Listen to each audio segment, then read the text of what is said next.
Hi, I'm Todd Fahnestock, author of The Wishing World. Welcome to installment 8, the final installment of The Wishing World history before the book comes out shortly. Thank you for taking the journey with me this far.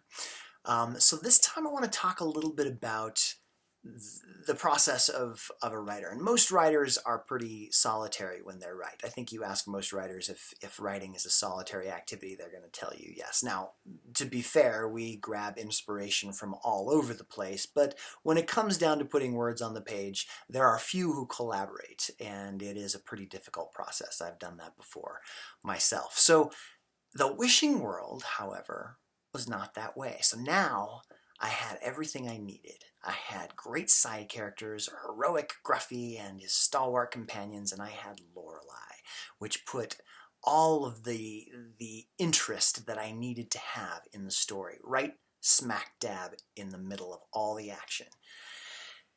And I started thinking about the Wishing World and how it was constructed. It is this patchwork land of Dullavante's imaginations, and all of the building of this story happened, as I've explained to you, here and there. It started with my children in their room. It moved to Minnesota. It went to Carbondale, and we took it to our yearly camping adventure with all of our friends, about 50 of our friends, up into the San Isabel National Forest.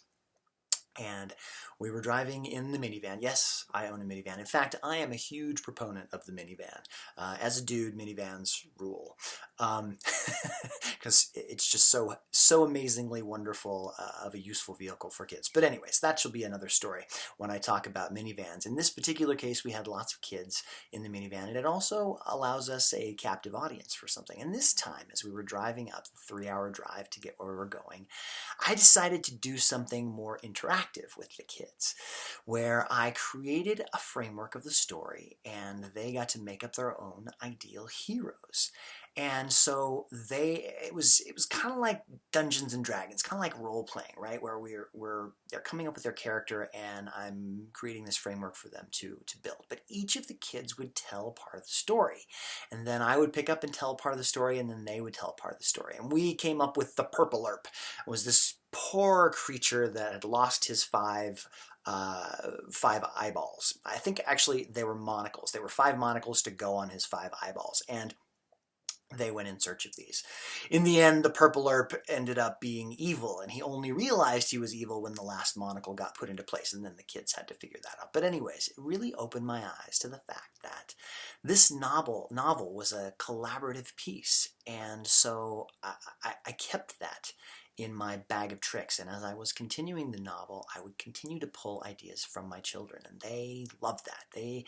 And they're great at it too. I mean, kids' imaginations are so uninhibited, and so I pulled from them. And I kid you not when I tell you that 25% of this novel comes straight from my daughter Elowen and my son Dashiell, and you'll see that as you read. And so I continued to pull ideas from them, and I used the framework of the story that we had told to put them to sleep. And with Lorelei in, obviously certain dynamics changed.